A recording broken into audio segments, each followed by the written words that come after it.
दस्तगीर शाह आज उसे चेकअप कराने शहर के एक बहुत बड़े गायनकोलॉजिस्ट के पास लेकर आया था। महरूसा शाह 2 साल बाद शहर आई थी। क्या देख रही हैं? महरूसा शाह शहर को बदलने पर और भागती दौड़ती जिंदगी को देख मुंह खोले खड़ी थी कि पीछे से दस्तगीर शाह ने आकर उसे थामा। ये शहर कितना बदल गया है, हम वही देख रहे थे शाह। वो उसकी जानिब देखते हुए मुस्कुरा कर बोली, हाँ महरू, ये शहर इतना बड़ा है कि अगर हम इस भीड़ में गुम हो गए ना तो आप हमें ढूंढने में सारा दिन लगा देंगी, तब भी हम आपको नहीं मिलेंगे। वो सड़क के दूसरी जानिब बहुत बड़े मॉल की तरफ इशारा करता, जहाँ लोगों की बहुत ज़्यादा भीड़ थी, कहने लगा, अल्लाह ना करे आप गुम हो जाएं शाह। अगर हम यहाँ किसी भीड़ में फंसेंगे ना तो आप हमारा हाथ बिल्कुल भी मत छोड़िएगा, वरना हम गुम हो जाएंगे तो आप क्या करेंगे। मैं रोसा शाह उसके कुशादा सीने पर सर रखते हुए उसकी पुष्ट पर हाथ ले जाकर सख्ती से बांधते हुए बोली थी, तो फिर हम हमारी महरू को उसकी खुशबू से ढूंढ लेंगे। वो शरारत से आंख दबाते हुए बोला, शाह आप बिना बहुत बदतमीज़ हो गए हैं।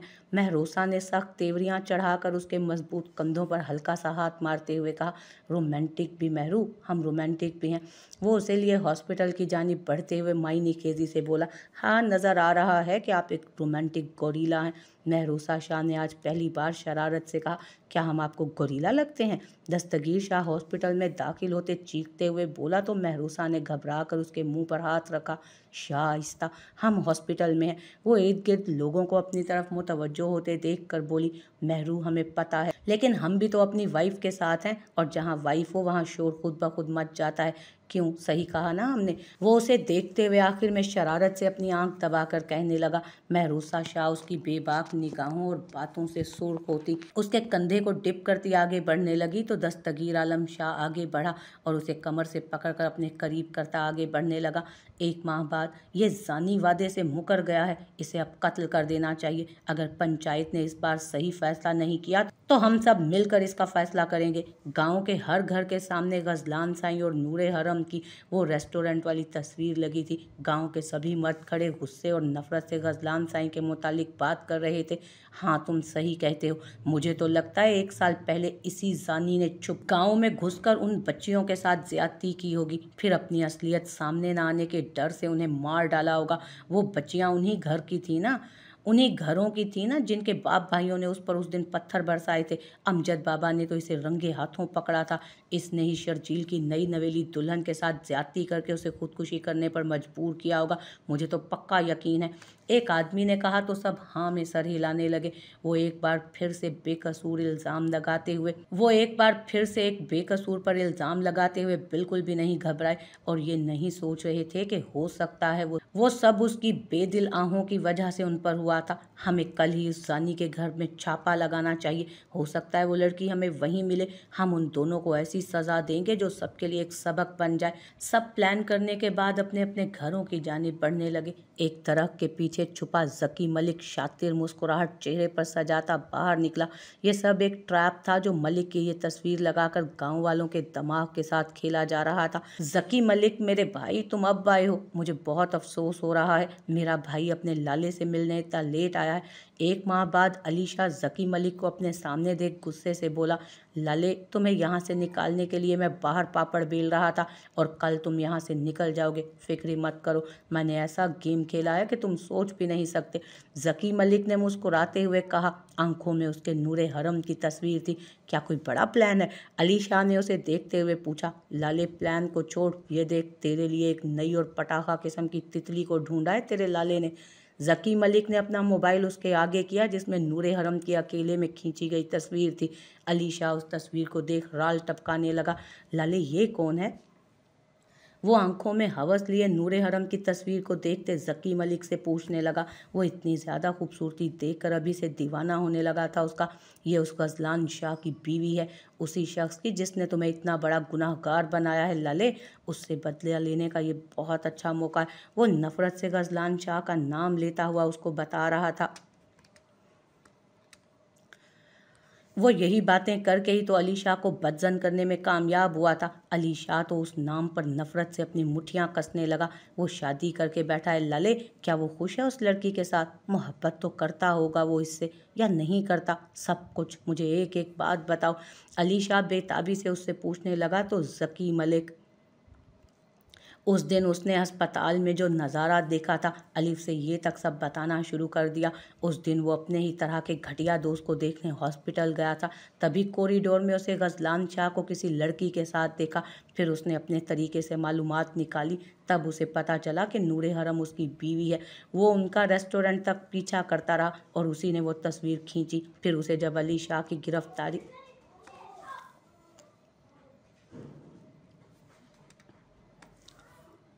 फिर उसे जब अली शाह की गिरफ्तारी का पता चला तो उसने ये प्लान बना दिया। गांव में वो तस्वीरें फैलाकर गजलान शाह को फिर से शाह हवेली की काल कोठरी में कैद होते देखना चाहता था। वो ये वही लड़की है ना माजिद, जो उस जानी के साथ उस तस्वीर में थी? शॉपिंग मॉल के सामने खड़े शख्स ने सामने खड़ी नूरे हरम की तरफ इशारा करते हुए अपने साथ खड़े शख्स से पूछा। हाँ असलम, ये वही है। दूसरे वाले शख्स ने भी नूरे हरम की जानिब देखा।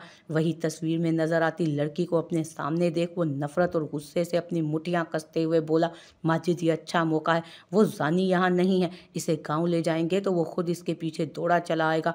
असलम नामी शख्स ने कहते साथ ही अपने कदम नूरे हरम की जानिब बढ़ाए तो अमजद नामी शख्स भी उसके पीछे ही बढ़ने लगा। सलमान, वो लोग हमारी तरफ बढ़ रहे हैं ना।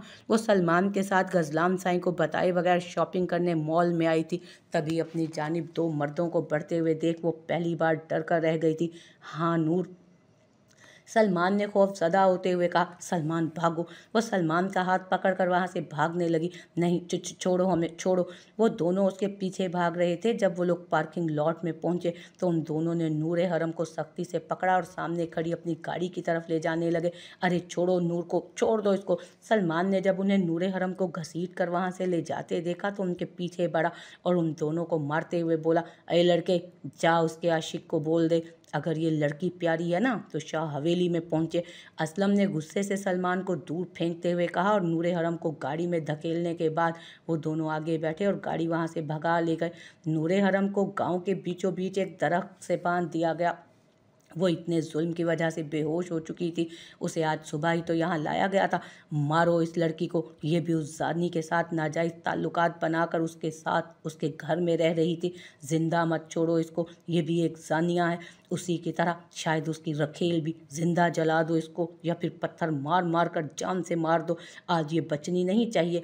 सभी गांव वाले नूरे हरम के नाजुक वजूद पर पत्थर बरसा बरसा कर नफरत से चीख चीख कर बोल रहे थे, ठा ठा। वो लोग नाजुक जान पर इतना जुल्म कर रहे थे। जो जो उसे पत्थर मार रहा था उसके और जिनके हाथों में सख्त पत्थर थे, अचानक फायर हुआ और गोलियां उनके सबके पैरों को छूती हुई गुजर गईं। वो सब करा कर नीचे गिरते चले गए। गुनाह ना हमने कल किया था और ना ही आज किया है। ये लड़की हमारे निकाह में है, हमारा जायज़ ताल्लुक है इससे, और ना ही इस मासूम ने किसी जानी से निकाह किया है। हम कल भी बेकसूर थे और आज भी हैं। अगर किसी को हमारी बात मानना है तो माने, नहीं मानना चाहते ना तो वो उनकी आंखों और कानों का कसूर है, हमारा नहीं। हाथ में रिवॉल्वर पकड़े वो गुस्से से उस पंचायत में आकर नफरत से एक एक को देखने लगा जो भी उस वक्त वहाँ मौजूद था। जिस वक्त उसे जानी कहा गया उस पर पत्थर बरसाकर उसे सज़ा दिलवाई गई जो वो खामोशी से बेगुनाह होकर भी उसने मानी थी। सिर्फ उन सब की बदगुमानी और एतमाद ना करने की वजह से वो इतना बड़ा फैसला पंचायत में खड़े होकर कर गया था। लेकिन आज भरे मजमे में उसकी बीवी को लाकर इन लोगों ने उसे इंसान से हैवान बनाने में एक लम्हा नहीं लगाया था। आज वो कलम की जगह बंदूक सिर्फ उन लोगों की बेतबारी की वजह से थाम चुका था। उस वक्त गुस्सा अपने वजूद में फैलता वो शिद्दत से महसूस कर सकता था। आज वो नर्म दिल धीमे मिजाज वाला पीर गजलान शाह बिल्कुल भी नहीं लग रहा था, बल्कि एक गुस्से से पागल होता आशिक लग रहा था। खुद तो वो उस गांव के लोगों और उस हवेली के लोगों के हाथों पत्थर खा सकता था, लेकिन नूरे हरम को वो उन लोगों के हाथों तकलीफ पहुंचाने नहीं दे सकता था। हमारी नूरे जहां, हम नहीं छोड़ेंगे यहाँ किसी को भी। जिसने आपको मारा है वो आज अपना अंजाम देखेंगे। आज वो एक पागल आशिक की जनूनियत देखेंगे। उन्होंने आप पर पत्थर मारकर अच्छा नहीं किया, बिल्कुल भी अच्छा नहीं किया। बेसाख्ता उसकी सियाह आंखें सामने सफ़ेद लिबास में मलबूस उस नाजुक गुड़िया पर पड़ी जिसका चेहरा, हाथ पैर, बल्कि पूरा जिस्म उन जालिम लोगों ने लहूलुहान कर दिया था। सफ़ेद लिबास खून से भरा था। वो ये सब देख कर ही तड़प उठा और तेज़ी से आगे बढ़ा। उस दरख्त के पास पहुंच उसे रस्सियों से आज़ाद करते उसका नाम पुकारने लगा। आंखें खोलिए नूरे जहान, अल्लाह के लिए अपनी आंखें खोलिए। गांव वाले सामने बैठे उस हुस्न के बादशाह को एक औरत के लिए रोते हुए मुंह खोले और आंखें फाड़े खड़े देख रहे थे, जिसने उन सब के सामने किसी औरत से ताल्लुक ना रखने की कसम खाई थी। आज वही रो रो कर एक औरत को जगाने की कोशिश कर रहा था। नूरे जहां, नहीं, आप हमारे साथ ऐसा नहीं कर सकती, आंखें खोलें। वो ज़ोर ज़ोर से उसे झिझोड़ झिझोड़ कर उठाने की कोशिश करते हुए बोल रहा था।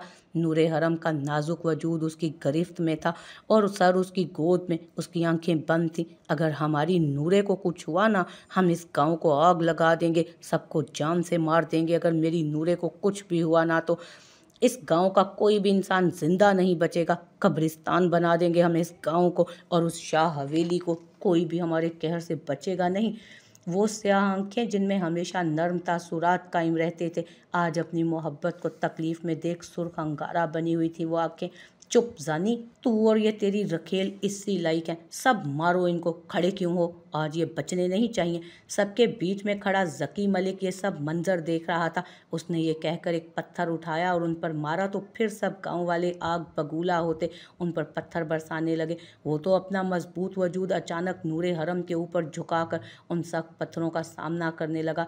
आह! नूरे हरम अपनी गर्दन पर तकलीफ महसूस करती कराह उठी और उसकी तकलीफदेह आवाज़ पर गजलान शाह तड़प कर उठा और गुस्से में आकर हाथ में थमी रिवॉल्वर को उठाकर फायर करने लगा। खबरदार, किसी ने अगर हमें इंसानी कहा और हमारी बीवी को इन लफ्ज़ों से मुखातिब किया, जान ले लूँगा मैं सबकी, छोड़ूंगा नहीं तुम सबको। सबने हमारी मासूमियत देखी है, हमारा जनून नहीं। अगर हमारे अंदर के सोए जानवर को जगाया ना, बहुत बुरा होगा तुम सबके साथ। वो शदीद नफरत से मुंह मोड़कर उन सबको देखते हुए कहने लगा, जबकि उसके फायर करने पर सब फिर से डर गए और एक एक करके पीछे हटने लगे। जकी मलिक जो बड़े ही निडर अंदाज में खड़ा उसके फायर करने पर डर कर पीछे हटा था। मेरी नूरे जहां, हम आपको कुछ नहीं होने देंगे, कुछ भी नहीं, आप जल्द ठीक हो जाएंगी। वो उसे अपने बाजुओं में उठाता, जख्मी होने की परवाह किए बगैर उठा और लड़खड़ाता हुआ वहां से जाने लगा। क्यों इतनी जाहिलियत दिखा रहे हैं आप सब? हाँ, एक मासूम लड़की पर जुल्म करके क्यों खुद के लिए आप सब अजाब खरीद रहे हैं? क्यों? दस्तगीर शाह जब शाह हवेली वालों के साथ वहां आया तो इतना जुल्म होते देख वो खामोश नहीं रह सका। वो शदीद गुस्से से उन सब लोगों के आगे आ खड़ा हुआ जो गजलान साईं और नूरे हरम पर पत्थर बरसा रहे थे। अब्बास शाह अपने नवासे को इतनी जख्मी हालत में देखते हुए अपने दिल में एक सख्त किस्म का दर्द उठता शिद्दत से महसूस करने लगे। शाह! वो तड़प कर आगे बढ़े, लेकिन उसने हाथ उठाकर उन्हें रोक दिया तो वो बेबसी से वहीं खड़े उसे लंगड़ाते हुए वहां से जाता देखते रहे। क्यों शाह, क्यों? क्यों तुमने अपनी सच्चाई सबको नहीं बताई? क्यों नहीं बताते हो? क्यों छुपा रहे हो इन सब से? बोल दो। क्यों क्यों हमें चुप रहने का कहा था आपने? क्यों हमें इतना मजबूर कर दिया कि चुपचाप ये जुल्म देखते रहें? क्यों? आज वो आखिरकार फट पड़े। वो कैसे उसे इतनी तकलीफ में देख सकते थे? उसने उसे अगर सच्चाई को दफन करने के लिए मजबूर ना किया होता ना, और धमकी ना दी होती, तो वो ये सब ना होने देते। वो उनकी बातों से भी नहीं रुका और अपनी नूरे को बाजुओं में उठाए उसी तरह आगे बढ़ रहा था। और उसे खामोशी से वहां जाते हुए देख वो उन सबको याद करके गिरे और फिर बुरी तरह रोने लगे। शाह, मेरे बच्चे, क्यों खुद पर इतना जुल्म कर रहे हो? आप नहीं बताओगे तो हम सबको ये दिखाकर आपको इंसाफ कैसे दिलाएंगे? हमसे और बर्दाश्त नहीं होता आपको इस कैद में देखकर। हम सब गांव वालों को ये दिखाने जा रहे हैं। अब्बास शाह को जब से उसकी सच्चाई मालूम हुई थी तो रोज़ रात के अंधेरे में अपने नवासे से मिलने आते। आज उनसे लोगों की बातें बर्दाश्त नहीं हुई तो वो यूएसबी लेकर उसके पास पहुंच गए। यह आपके पास कैसे आया? वो उस यूएसबी को अब्बास शाह के हाथ में देख उठ खड़ा हुआ। हमें ये सालार बच्चे की मुट्ठियों में मिला था जब वो आखिरी सांसें ले रहा था। शाह, मेरे बच्चे, जब हमने ये वीडियो खोलकर देखा तो हमें खुद से ही नफरत महसूस होने लगी कि हमने जिस नवासे को अपने इन हाथों से परवरिश करके बड़ा किया, हमने उसी नवासे पर शक किया, उस पर यकीन नहीं किया। शाह बच्चे, हमें माफ़ कर दो। वो अचानक रोते हुए उसके हाथों को पकड़ने के लिए आगे बढ़े, लेकिन वो तेज़ी से पीछे हटा। एहतराम अपनी जगह, लेकिन जो उन्होंने किया था वो उन्हें अब माफ़ी किसी सूरत नहीं देना चाहता था। कैसे माफ़ कर सकता हूँ आपको नाना साईं, बताएं कैसे? आप सब ने एक गैर लड़की को हम पर तरजीह दी, हम पर यकीन नहीं किया। उस पर किया यकीन, वो जब्त से सुर्ख होती अपनी आंखों से उन्हें देखते हुए सर्द लहजे में बोला। अब वो टूट चुका था, उनके आंसू भी उसे मोम नहीं कर पा रहे थे, उनके आंसू भी उसे मोम नहीं कर पा रहे थे। तभी अचानक से उसने एक फैसला किया और आगे बढ़कर उनके हाथों से वो यूएसबी ली और उसे मुंह में दबाकर उस यूएसबी को 2 टुकड़ों में तकसीम करके उसने नीचे फेंक दिया। ये क्या क्या कर दिया आपने शाह बच्चे, अब हम आपकी बेगुनाही कैसे साबित करेंगे। अब बादशाह नीचे 2 टुकड़ों में तकसीम यूएसबी को देखते हुए बोले, नाना साईं, हमने सोच लिया है कि हम गुनाहगार बनकर आप सबको सजा देंगे। वो सुर्ख आंखों से उन्हें अपना फैसला सुनाने लगा तो वो उसकी बात सुनकर तड़प उठे। ये आप क्या कह रहे हैं, अब हम शहरी बच्चे को कैसे यकीन दिलाएंगे। वो तो आपका दुश्मन बना बैठा है, आपसे बेवजह नफरत करने लगा है, मारना चाहता है आपको। वो यूएसबी उठाकर रोते हुए बोले, शहरी की नफरत उसकी सजा बनेगी। स्पार्ट लहजे में अब कोई नरमी नहीं थी। हमारी बेगुनाही की सच्चाई से हमेशा लापता होना उसकी बेएतबारी की सजा होगी। लहजे में अब कोई दर्द नहीं था। हमें अब जो सज़ा पंचायत देगा ना, वो हम पर यकीन ना करने की सज़ा, उसको अपनी बेकसूर रहने के बावजूद भी उसकी नज़रों में एक कसूरवार बनकर हमेशा उसे अनजान रख कर देंगे नाना साईं। वो अपनी सुर्ख नम आंखें ऊपर उठाकर उन्हें देखते हुए बोला, क्यों कर रहे हैं आप अपने ऊपर इतना जुल्म। हम ये यूएसबी ठीक करवाने के लिए शहर भेज देंगे। हम आपको एक जानी के नाम से पहचान हरगिज़ नहीं होने देंगे। वो तड़प कर उसे खुद से लगाते हुए बोले तो वो उनको झटके से खुद से दूर कर गया और उनसे दूर होकर उन्हें कहने लगा, वादा करें आप ये यूएसबी और हमारी सच्चाई हमेशा हमेशा के लिए अपने सीने में दफन करके खामोश रहेंगे और खामोशी से हम पर जुल्म होता हुआ देखेंगे। वादा करें। वो उनसे वादा लेने लगा। नहीं नहीं, हम ये वादा कभी नहीं लेंगे। वो उसे सख्त गुस्से से देखते हुए कहने लगे तो वो अचानक से अपने हाथों में बंधी जंजीर से अपने गर्दन को लपेटने लगा। अगर आप हमसे वादा नहीं करेंगे तो हम नाना साईं अपनी जान ले लेंगे। वो जुनूनी अंदाज में उस जंजीर को अपनी गर्दन में जोर से दबाने लगा तो वो तड़प कर आगे बढ़े और उसकी गर्दन पर सख्ती से लिपटी जंजीर को हटाने लगे। शाह मेरे बच्चे, हटाएं इसे, क्यों हमें मारने पर तुले हैं आप, हटाइए इसे। वो बेबसी से जंजीर को हटा रहे थे लेकिन उसकी सख्त करीब से वो हटा नहीं सके तो वो रोते हुए बोले, हम उस वक्त हटाएंगे जब आप हमें जुबान देकर इकरार करेंगे कि आप हमें इंसाफ दिलाने की कोशिश नहीं करेंगे और खामोशी से सब कुछ देखेंगे जैसे पहले आप बदगुमान होकर देख रहे थे। हम आप सबको कभी माफ नहीं कर सकते। हम आप सबको भी वही दर्द देना चाहते हैं जो हम इन 2 हफ्तों से महसूस कर रहे हैं। वो उन्हें वही दर्द देना चाहता था जो उसने उन 2 हफ्तों में काटा था। वही आंसू हमेशा के लिए उन्हें देना चाहता था जो वो अपने अंदर अपने दोस्त, अपने बाप को खोने के बाद रोज बहाता था और सबको अनजान रखकर और अब्बास शाह को उसकी सच्चाई मालूम होने के बावजूद भी अनजान रहने का कहकर खामोश रहकर उस पर जुल्म होते हुए खामोशी से देखने की सजा हमेशा देना चाहता था। वो जैसे तड़प रहा था, वो शहरियार बख्श शाह को वो हमेशा अनजान रखकर अपनी नफरत में तड़पाना चाहता था। वो खुद को सजा देकर उन सबको सजा दे रहा था। शाह साईं वो नम आंखों से सामने देखते हुए पता नहीं कैसे उस मुश्किल घड़ी में ड्राइव कर रहा था। तभी उसे नूरे हरम की हल्की और लड़खड़ाती आवाज़ सुनाई दी तो वो गाड़ी रोककर उसकी जानिब देखने लगा जो सर सीट की पुष्ट से लगाए आंखें मूंदे हुए थी। जी साईं की जान, अगर हमें कुछ हुआ तो आप हमारी एक तस्वीर खींचिएगा और न्यूज़पेपर में ये खबर शाया करवाइएगा कि एक क्यूट सी लड़की जाहिल लोगों के जुल्म का शिकार होकर मर गई। और वो नकाहत ज़दा आवाज़ में बोली। गजलान साईं उसकी बात पर तड़प उठा और उसे सख्ती से रुखसार से पकड़कर नम आंखों से उसे देखने लगा जो वो बहुत बुरी हालत में थी। नहीं मेरी जान, तुम्हें कुछ नहीं होगा, हम कुछ नहीं होने देंगे आपको। पेशानी को दोबारा उसकी पेशानी से जोड़ वो रोते हुए बोला। नूरे हरम ने मुस्कुरा कर अपनी आंखें खोली तो उसे रोते हुए देख वो और तड़पी। लरसते हाथ उसके चेहरे पर रखकर अपने उसी अजली शरीर लहजे में उससे बोली। वो तकलीफ की वजह से और इतनी देर तक अपनी आंखें खोल नहीं पा रही थी, इसीलिए वो अपनी आंखें बंद करती अटक अटक कर उसे कहती मुस्कुराने लगी। लेकिन वो मुस्कुराने की बजाय रोकर उसे सख्ती से खुद से लगा गया और चीख चीख कर रोने लगा। नूरे जहां मेरी जान, आप हिम्मत से काम ले। इस वक्त आप अपनी सेहत के लिए, अपनी ज़िंदगी के लिए, हमारे लिए लड़ें। वो उसे खुद से लगाकर रोने की वजह से भारी होती आवाज़ से उसे कहने लगा। फिर उसका सर वापस आराम से सीट की पुश से लगाकर अपने आंसू साफ करता तेज़ी से ड्राइव करने लगा।